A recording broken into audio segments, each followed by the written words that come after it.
por trás da nossa realidade cotidiana, existe um mundo fascinante onde tudo o que compreendemos sobre o universo está errado. O físico e conhecido autor Brian Greene nos leva em uma viagem que subverte as regras da experiência humana. Por que nunca vemos os acontecimentos na ordem inversa? De acordo com as leis da física, isso pode acontecer.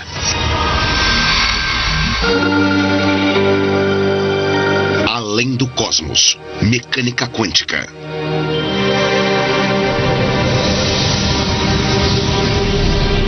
Há milhares de anos estamos tentando desvendar os mistérios de como o universo funciona.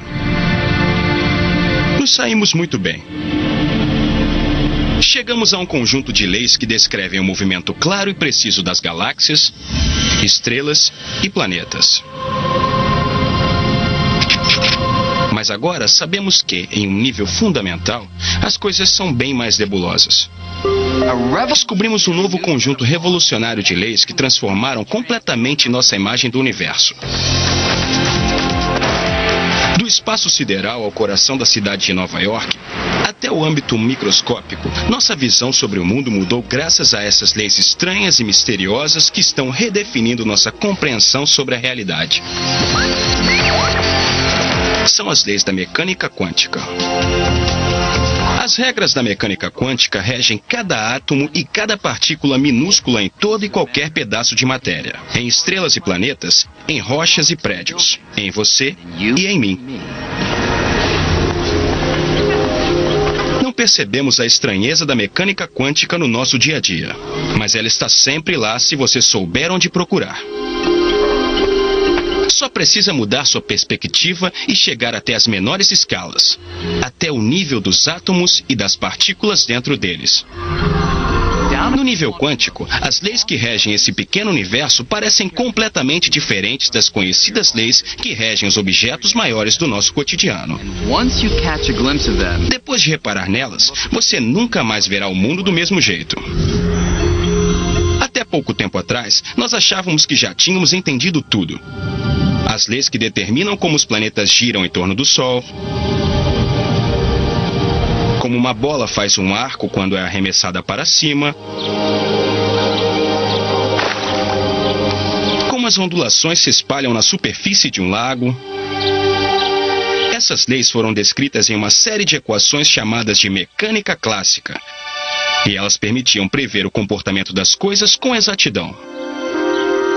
Tudo parecia fazer sentido até uns 100 anos atrás, quando os cientistas estavam se esforçando para explicar algumas propriedades estranhas da luz. Por exemplo, o tipo de luz emitida pelos gases quando são aquecidos em um tubo de vidro. Quando os cientistas observaram essa luz através de um prisma, viram uma coisa que nunca poderiam esperar. Quando aquecemos algum gás e olhamos por um prisma, ele forma linhas. Não o espectro contínuo que vemos projetado por um caco de vidro na mesa, mas linhas muito distintas. A luz não se espalhava, formando um arco-íris completo, mas apareciam feixes de luz em cores muito específicas.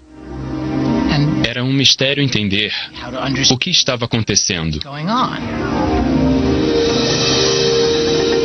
Uma explicação para as misteriosas linhas de cor viria de um grupo de cientistas radicais, que no começo do século XX estavam estudando a natureza fundamental do mundo físico.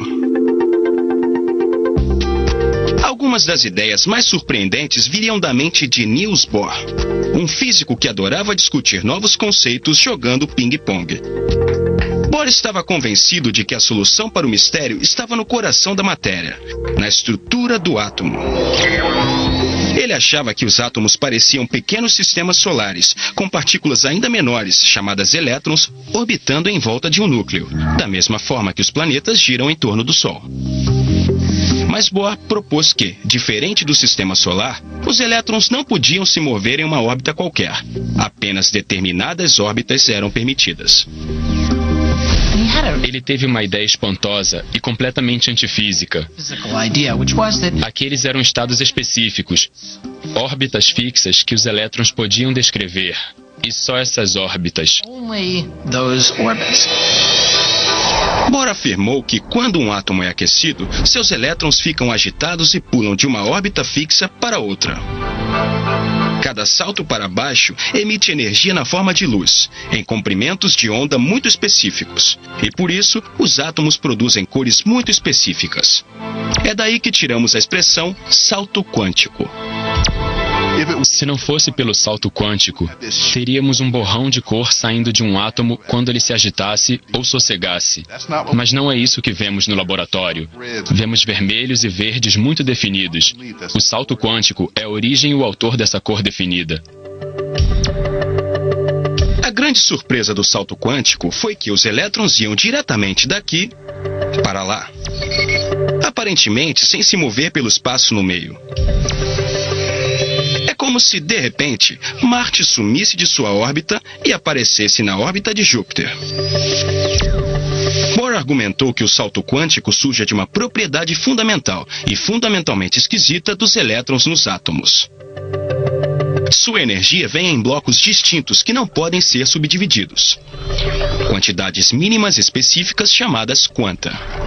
É por isso que existem órbitas específicas distintas que os elétrons podem ocupar. Um elétron tem que estar aqui ou ali, e em nenhum outro lugar no meio. Isso é diferente de tudo que conhecemos na vida cotidiana. Por mais misterioso que parecesse, logo as provas se acumularam, mostrando que Bohr estava certo. Os elétrons seguiam um conjunto de regras diferentes dos planetas e das bolas de ping-pong. A descoberta de Bohr foi um divisor de água. O salto quântico de águas. Com essa nova imagem do átomo, Bohr e seus colegas se viram em rota de colisão com as leis reconhecidas da física. O salto quântico era apenas o começo. Logo, as ideias radicais de Bohr o colocariam em oposição com um dos maiores físicos da história. Albert Einstein não tinha medo de novas ideias. Mas durante a década de 1920, o mundo da mecânica quântica começava a se enveredar por um caminho que Einstein não queria ir. Uma direção que divergia nitidamente das previsões absolutas definitivas que eram a marca da física clássica. Um experimento em particular, que viria a ser conhecido como experiência da fenda dupla, expôs os mistérios quânticos como nenhum outro. Se você estava esperando uma descrição da realidade baseada na certeza, suas expectativas seriam destroçadas.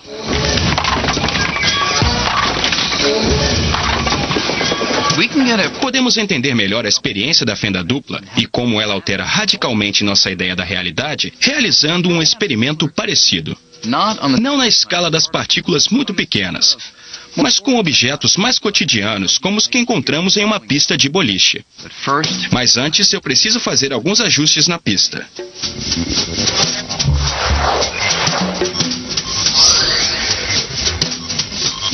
Você pode imaginar que se eu jogasse algumas dessas bolas na pista, elas seriam paradas pela barreira ou passariam por uma das fendas até bater na tela que fica no fundo.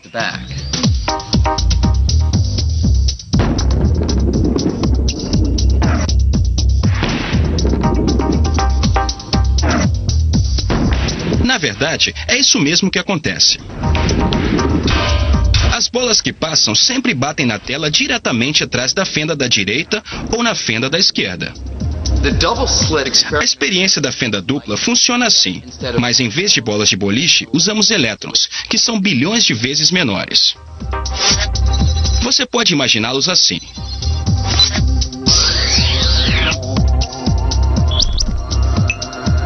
Vamos ver o que acontece quando eu jogo um monte dessas bolas.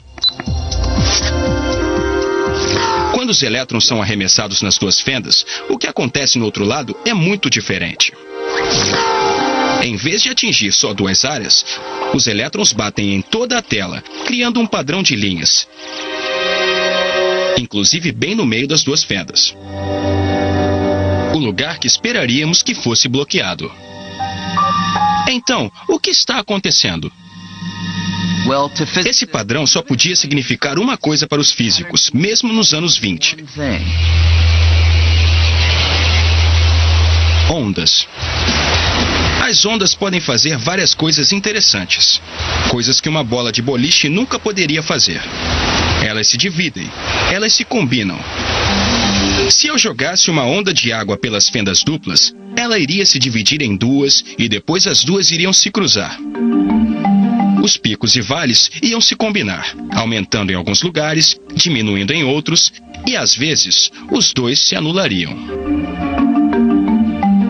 Com a altura da água, correspondendo à claridade na tela, os picos e vales criariam uma sequência de linhas, no que é conhecido como padrão de interferência. Os elétrons são partículas, então como poderiam criar esse padrão? Como um único elétron poderia parar em lugares nos quais uma onda iria? Partículas são partículas, ondas são ondas. Como uma partícula pode ser uma onda? A não ser que a gente desista da ideia de que eles são partículas e pense: essa coisa que eu pensava que fosse uma partícula, na verdade é uma onda. Uma onda no oceano não é uma partícula. O oceano é composto por partículas, mas as ondas no oceano não são partículas. Pedras não são ondas. Pedras são pedras. Uma pedra é um exemplo de partícula. Uma onda no oceano é um exemplo de uma onda no oceano. Agora, alguém está dizendo que uma pedra é que nem uma onda no oceano. Como assim? Nos anos 20, quando uma versão desse experimento foi conduzida pela primeira vez, os cientistas se esforçaram para entender esse comportamento onduloso.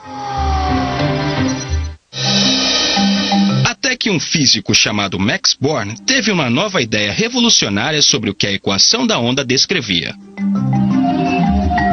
Ele disse que a onda não era um elétron espalhado ou qualquer outra coisa encontrada na ciência.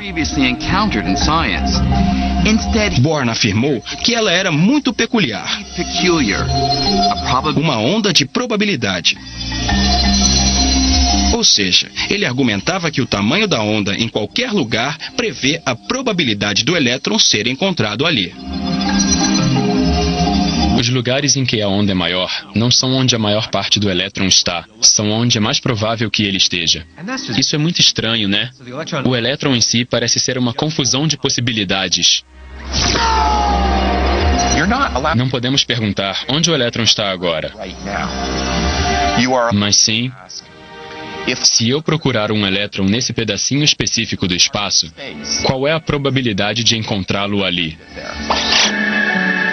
Isso irrita qualquer pessoa, em qualquer momento. Por mais estranho que pareça, essa nova forma de descrever o jeito que as partículas como os elétrons se movem está correta. Se eu arremessar um único elétron, não posso nunca prever onde ele vai cair. Mas se eu usar a equação de Schrödinger para encontrar a onda de probabilidade do átomo, posso prever com muita precisão que se eu jogar elétrons o bastante, posso dizer 33,1% vão parar aqui, 7,9% vão parar ali, e assim por diante. Esse tipo de previsão já foi confirmado várias vezes por experimentos. As equações da mecânica quântica mostram-se incrivelmente precisas. Desde que você aceite que é tudo probabilidade.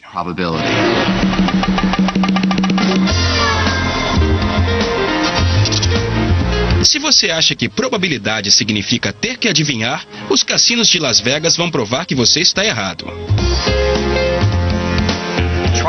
Tente a sorte em qualquer jogo de azar e descubra o poder da probabilidade. Digamos que eu aposte $20 no número 29 aqui na roleta.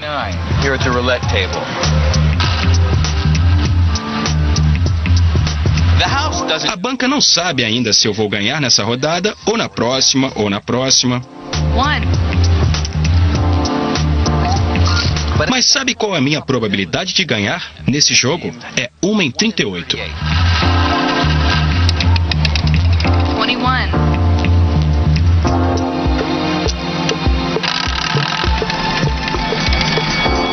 29. Eu posso até ganhar de vez em quando, mas a longo prazo, a banca sempre ganha mais do que perde. A questão é que a banca não precisa saber o resultado de cada jogo de cartas, lançamento de dados ou giro da roleta. Os cassinos continuam tendo a certeza uma precisão extraordinária. Para a mecânica quântica, o mundo em si é um jogo de azar. Toda a matéria do universo é composta por átomos e partículas subatômicas que são regidas pela probabilidade e não pela certeza. A natureza é descrita por uma teoria inerentemente probabilística. Isso vai contra a nossa intuição. Muitas pessoas acham difícil de aceitar. Uma pessoa que teve dificuldade em aceitar foi Einstein. Ele não podia acreditar que a natureza fundamental da realidade era determinada pelo acaso no nível mais profundo. Einstein não conseguia aceitar isso. Ele disse: Deus não joga dados. Ele não gostava da ideia de que não podemos dizer com certeza: isso acontece ou aquilo acontece. Mas muitos outros físicos não ficaram incomodados com a probabilidade, porque as equações da mecânica quântica deu a eles o poder de prever o comportamento de grupos de átomos e pequenas partículas com uma precisão espantosa. Muito em breve, esse poder resultaria em algumas grandes invenções: lasers, transistores, o circuito integrado, todo o campo da eletrônica. Apesar de todos os triunfos, a mecânica quântica continua sendo profundamente misteriosa. Ela faz com que um monte de coisas funcione, mas ainda não fomos capazes de responder algumas questões básicas levantadas por Albert Einstein nos anos 20 e 30. Questões envolvendo probabilidade e medição, o ato de observar. Para Niels Bohr, a medição muda tudo.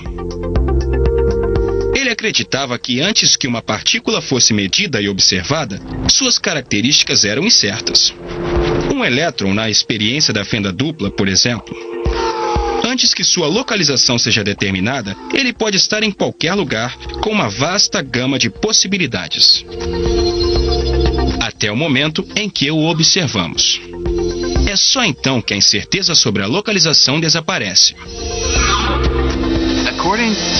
De acordo com a perspectiva de Bohr sobre a mecânica quântica, quando medimos uma partícula, ela é forçada a mostrar todos os lugares onde ela pode ter estado e selecionar uma localização específica onde é encontrada. A medição força a partícula a fazer essa escolha. Niels Bohr aceitava que a natureza da realidade era inerentemente vaga. Mas Einstein acreditava na certeza. Não só quando alguma coisa é medida ou observada, mas a todo momento. Como ele disse, gosto de pensar que a Lua continua lá, mesmo quando não estou olhando para ela. Era isso que perturbava Einstein. Nós realmente acreditamos que a realidade do universo depende do fato de abrirmos ou não os olhos? Isso é bizarro. Einstein estava convencido de que faltava alguma coisa na teoria quântica que descrevesse todas as características das partículas em detalhes, como sua localização, mesmo quando não estamos olhando para elas. Mas na época, poucos físicos compartilhavam essa preocupação. Einstein achava que isso era desistir do trabalho de físico. Não que fosse uma teoria ruim, mas estava totalmente incompleta. Essa é a ressalva de Einstein. A mecânica quântica não está incorreta, mas está incompleta. Ela não capta tudo o que pode ser dito ou previsto com certeza. Para alguns é uma tradição, para outros é simplesmente bizarro. Aqui no Nat Geo. Continuamos assistindo Além do Cosmos no Nat Geo. Apesar dos argumentos de Einstein, Niels Bohr continuava impassível. Quando Einstein repetia que Deus não joga dados, Bohr respondia: pare de dizer a Deus o que fazer.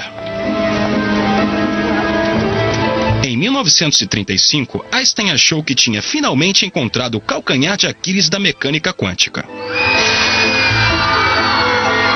Era tão estranho e ia contra todas as ideias lógicas sobre o universo que ele achava que isso seria a chave para provar que a teoria estava incompleta. Estamos falando sobre o entrelaçamento quântico. A previsão mais bizarra, mais absurda, mais maluca e mais ridícula da mecânica quântica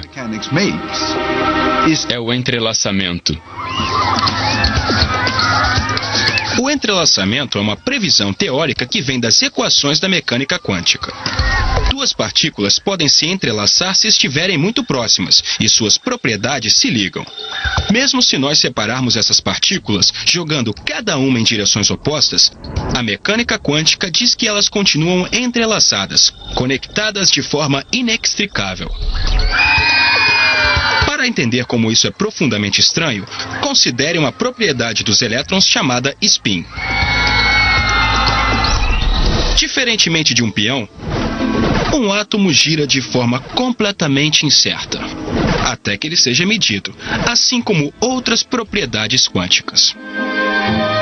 Na medição, vamos ver que ele pode estar girando em sentido horário ou anti-horário. É mais ou menos como essa roda. Quando ela parar de rodar, vai parar aleatoriamente no vermelho ou no azul.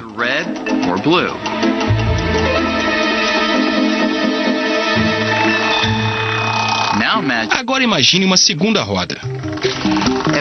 Se elas se comportassem como dois átomos entrelaçados, cada vez que uma parasse no vermelho, a outra com certeza cairia no azul. E vice-versa. Como as duas rodas não estão conectadas, isso já seria suspeito bastante. Mas a mecânica quântica, adotada por Niels Bohr e seus colegas, ia ainda mais longe, prevendo que se uma delas estivesse muito distante, até na Lua, sem cabos ou transmissores, mesmo assim, uma delas estaria no vermelho e a outra no azul. Em outras palavras, se você medisse uma partícula aqui, estaria afetando não apenas ela. A medição afetaria também a parceira entrelaçada, por mais distante que ela esteja. Para Einstein, esse tipo de conexão de longo alcance entre rodas, ou partícula, era tão ridículo que ele o chamava de ação fantasmagórica à distância. O surpreendente é que quando medimos uma partícula, estamos afetando o estado da outra partícula. Nós mudamos o estado dela. Não existem forças ou ligações como cabos de telefone. Não há nada conectando essas duas forças. Como a minha escolha de agir aqui pode ter alguma coisa a ver com o que acontece ali? Não há nenhuma maneira das duas partículas se comunicarem. Isso é completamente bizarro. E Einstein percebeu isso em 1935. Einstein não podia aceitar que o entrelaçamento funcionava assim, e se convenceu de que a matemática é que era estranha, não a realidade. Ele concordava que as partículas entrelaçadas existem, mas achava que havia uma explicação mais simples de por que elas eram ligadas que não envolvesse uma misteriosa conexão à distância. Ele insistiu que as partículas entrelaçadas eram mais como um par de luvas.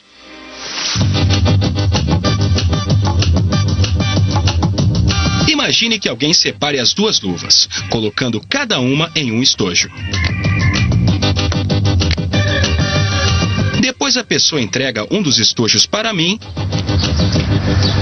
e manda o outro para a Antártida.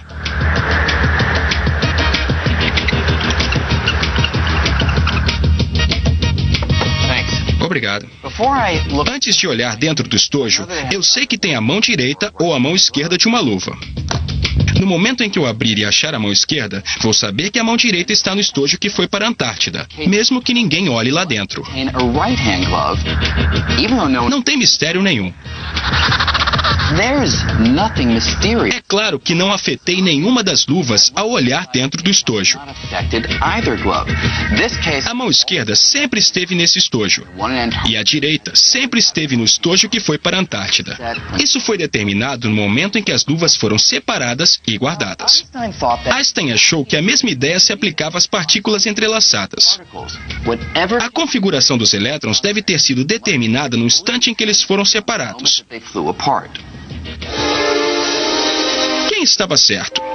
Bohr, que defendia as equações que diziam que as partículas são como rodas que giram e podem conectar seus resultados mesmo a uma grande distância? Ou Einstein, que acreditava que não havia uma conexão misteriosa, mas que tudo já estava decidido antes que nós olhássemos?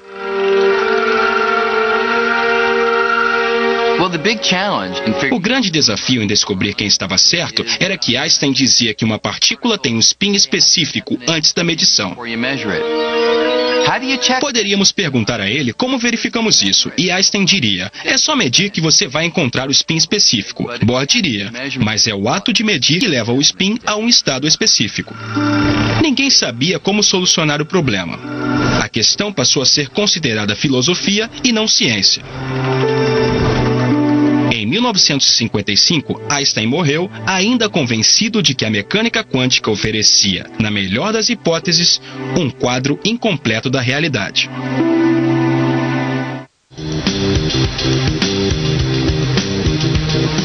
Em 1967, na Universidade de Colômbia, um recruta improvável assumiu a missão de Einstein de desafiar a mecânica quântica. John Clauser estava prestes a completar um doutorado em astrofísica. A única coisa que faltava era sua nota em mecânica quântica. Quando eu ainda era aluno de graduação, não conseguia entender a mecânica quântica, por mais que eu tentasse.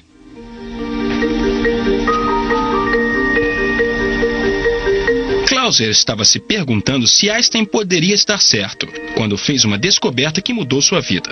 Era um artigo obscuro escrito por um autor irlandês pouco conhecido, chamado John Bell.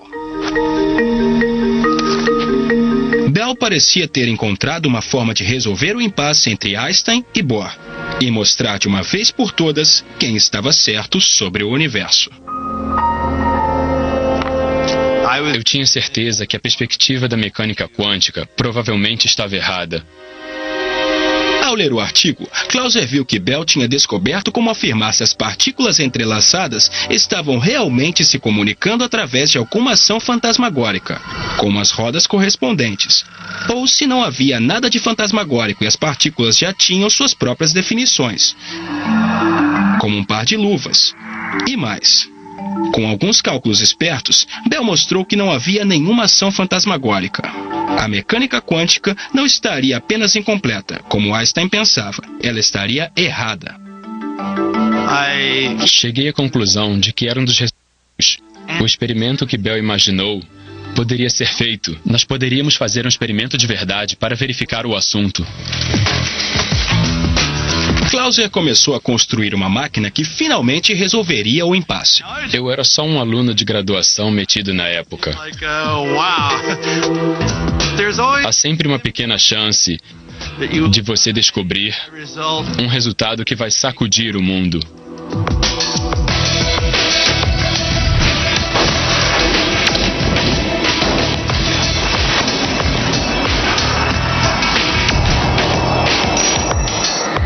A máquina de Clauser media milhares de pares de partículas entrelaçadas e os comparava em várias direções diferentes.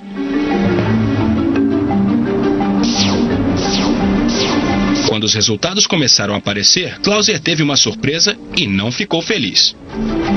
Eu ficava me perguntando o que eu tinha feito errado, quais erros eu tinha cometido. Clauser repetiu os experimentos e logo o físico francês Alain Aspect desenvolveu testes ainda mais sofisticados. E um deles ia ao âmago do debate entre Einstein e Bohr. No teste de Aspect, a única forma em que a medição de uma partícula poderia influenciar diretamente a outra era um sinal viajar entre elas mais rápido do que a velocidade da luz, o que o próprio Einstein tinha mostrado que era impossível. A única explicação que restava era a ação à distância. Assim, o experimento de Aspect praticamente afastou todas as dúvidas.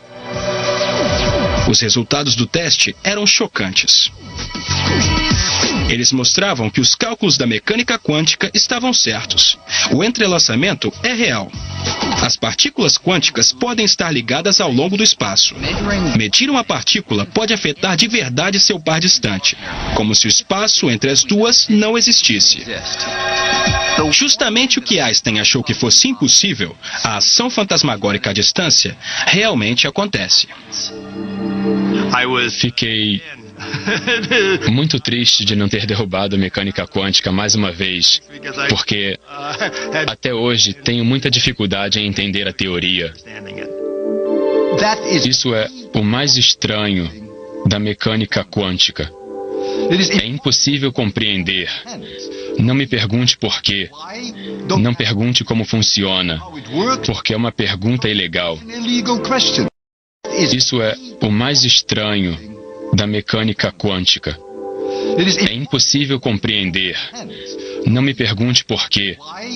Não pergunte como funciona, porque é uma pergunta ilegal.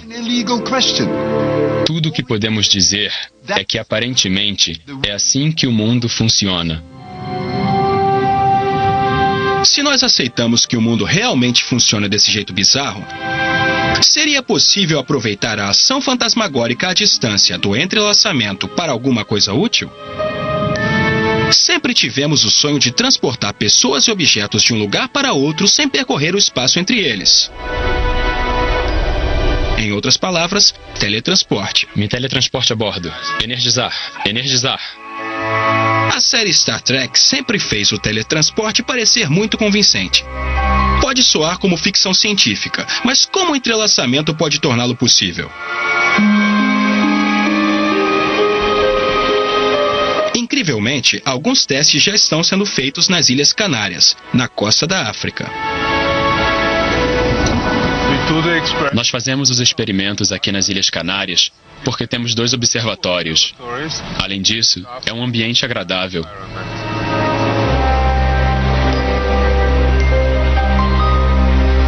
Anton Zeilinger está longe de teletransportar qualquer ser humano. Mas ele está tentando usar o entrelaçamento quântico para tentar teletransportar pequenas partículas individuais. Neste caso, fótons. As partículas de luz. Ele começa gerando um par de partículas entrelaçadas no laboratório na ilha de La Palma. Um fóton entrelaçado fica em La Palma, enquanto o outro é enviado por telescópios guiados a laser para a ilha de Tenerife, a 144 quilômetros de distância. Depois, Zeilinger traz um terceiro fóton, o que ele quer teletransportar, e faz com que ele interaja com o fóton entrelaçado que está em La Palma.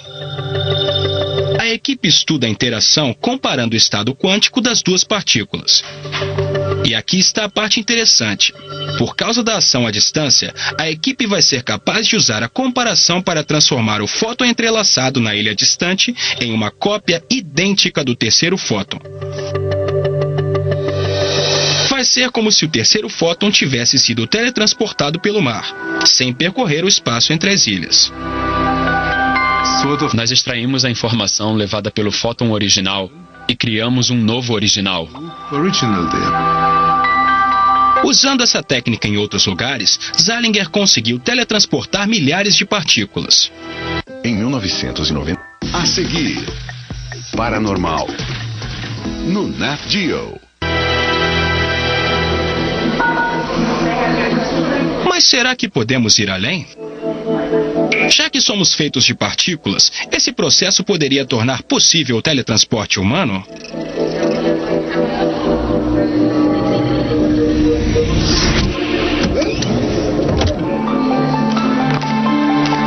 Bem-vindo à cidade de Nova York.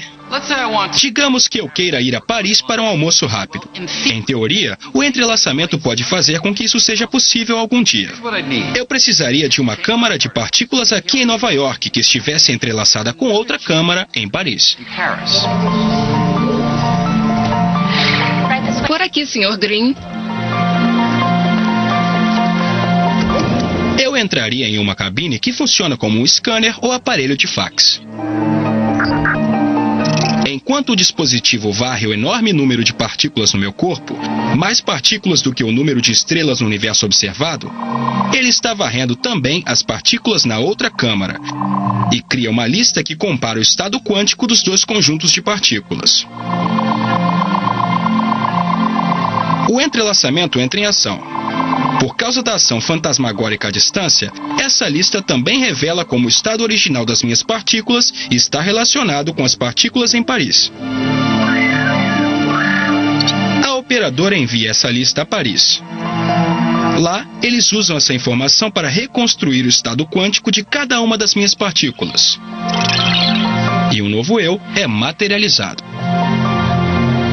As partículas não viajaram de Nova York a Paris.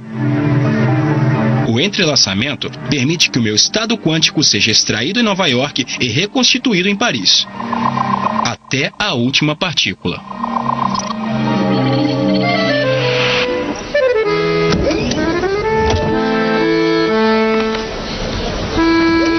Bonjour, Monsieur Green. Olá, aqui estou, em Paris, uma réplica exata de mim mesmo. É melhor que eu esteja mesmo, porque a medição dos estados quânticos de todas as minhas partículas em Nova York destruiu o original. O protocolo para o teletransporte quântico exige que o objeto que está sendo teletransportado seja destruído no processo. Isso te deixa meio nervoso. Acho que você acabaria virando um amontoado de nêutrons, prótons e elétrons. Sua aparência não seria muito boa. Estamos muito longe do teletransporte humano, mas a possibilidade levanta uma questão. O Brian Greene que chega a Paris sou realmente eu? Não deveria existir nenhuma diferença entre o eu original de Nova York e o novo eu em Paris. De acordo com a mecânica quântica, não são as partículas físicas que fazem com que eu seja eu. São as informações contidas nas partículas. E essas informações foram teletransportadas exatamente por todas as trilhões e trilhões de partículas que compõem o meu corpo.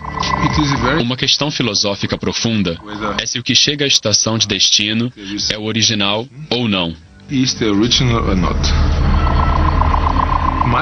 A minha opinião é que consideramos original aquilo que tem todas as propriedades do original.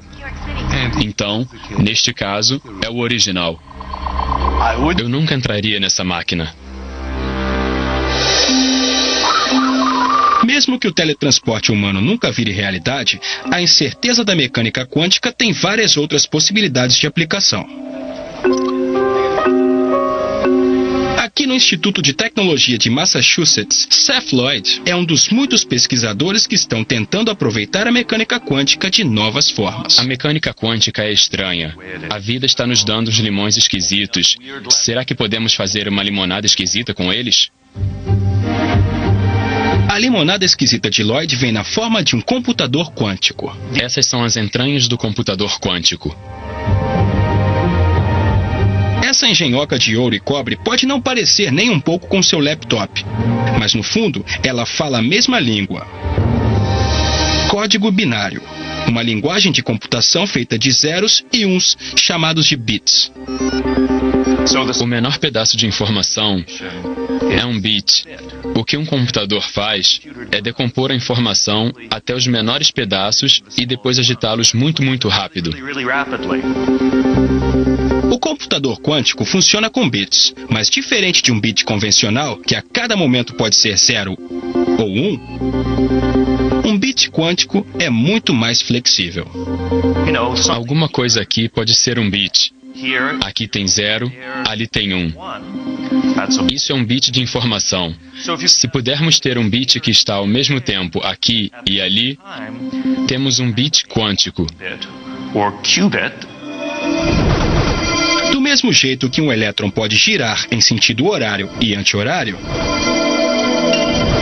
um bit quântico pode ser 0 e 1. Então ele pode executar várias tarefas ao mesmo tempo. Isso significa que podemos fazer operações que nossos cérebros clássicos não poderiam nem sonhar. Na teoria, os bits quânticos podem ser feitos de qualquer coisa que age de forma quântica, como um elétron ou um átomo. Como os bits quânticos são ótimos em fazer várias coisas ao mesmo tempo, se conseguirmos entender como os bits quânticos podem trabalhar juntos para resolver problemas, o poder dos nossos computadores aumentaria exponencialmente. Para entender como um computador quântico seria tão poderoso, imagine que está preso no meio de um labirinto. In the middle of a hedge maze.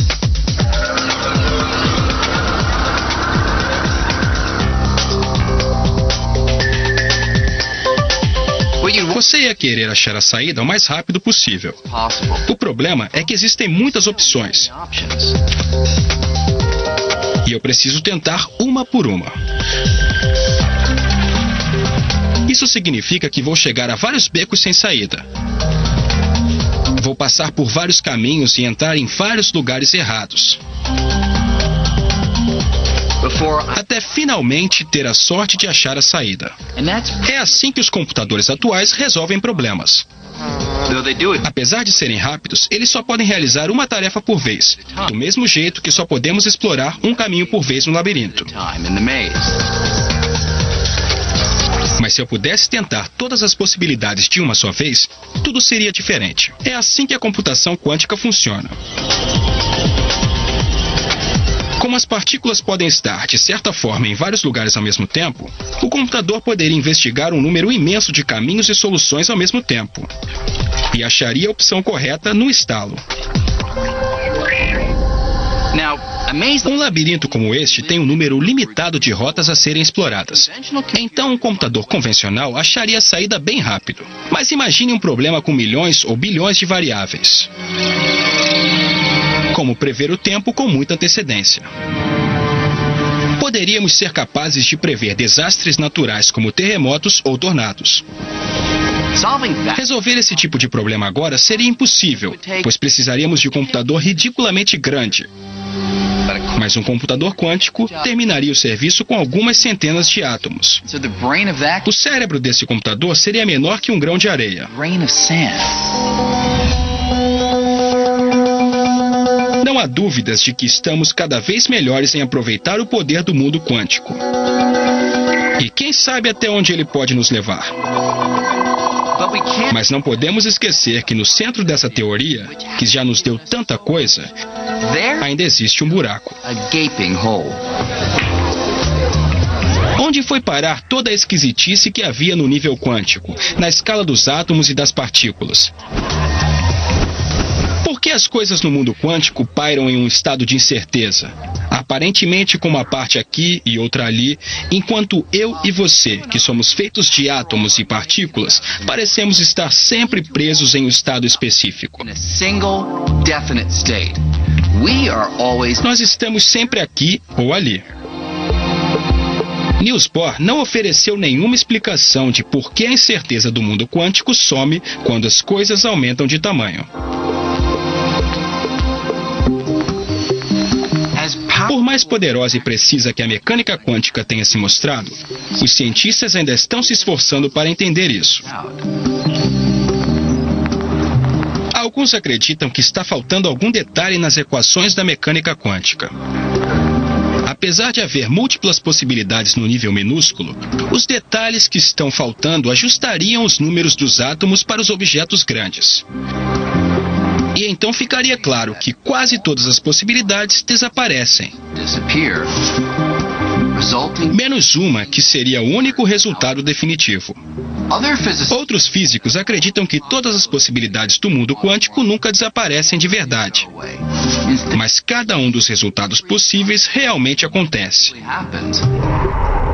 Só que a maioria acontece em outros universos, paralelos ao nosso. É uma ideia desconcertante, mas a realidade pode ir além do universo que vemos e estar sempre se ramificando, criando novos mundos alternativos, onde todas as possibilidades se realizam. Essa é a fronteira da mecânica quântica e ninguém sabe onde vai dar. O próprio fato de que a nossa realidade é muito maior do que nós imaginávamos, muito mais estranha e misteriosa, é para mim muito bonito e inspirador. A beleza da ciência é que ela nos permite aprender coisas que vão além do que podemos imaginar.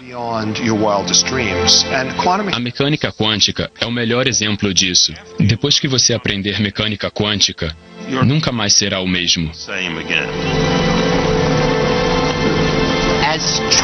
Por mais estranha que a mecânica quântica possa ser, está claro que não existe fronteira entre o mundo das coisas minúsculas e o mundo das coisas grandes. Essas leis se aplicam em qualquer lugar, mas suas características estranhas são mais aparentes quando as coisas são pequenas. A descoberta da mecânica quântica revelou que a realidade, a nossa realidade, é chocante e eletrizante, nos levando mais perto de entender o tecido do cosmos.